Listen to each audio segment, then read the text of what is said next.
નમસ્કાર અને 24 ન્યૂઝ નેટવર્કમાં આપનું સ્વાગત છે.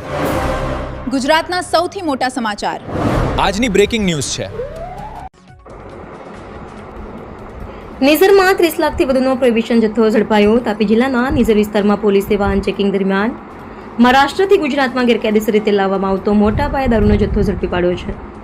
ચૂંટણી આચારસંહિતાને ધ્યાનમાં રાખી પોલીસ તંત્ર સતર્ક બન્યું છે. મળતી માહિતી મુજબ કેસરપાડા ચોકી પાસે પોલીસ દ્વારા ચેકિંગ દરમિયાન વહેલી સવારે એક શંકાસ્પદ બોલેરો પિકઅપ ગાડીને અટકાવી તપાસ હાથ ધરવામાં આવી હતી.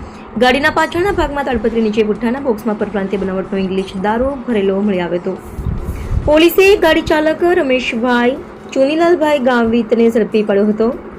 તેની પાસે દારૂ બંધ કરવા માટે કોઈ પાસ પરમિટ ન હોવાનું સામે આવ્યું હતું. તપાસ દરમિયાન કુલ 8,760 બોટલ દારૂ તથા ₹2.50 લાખની ગાડી સહિત કુલ 30.74 લાખનો મુદ્દામાલ જપ્ત કરવામાં આવ્યો હતો.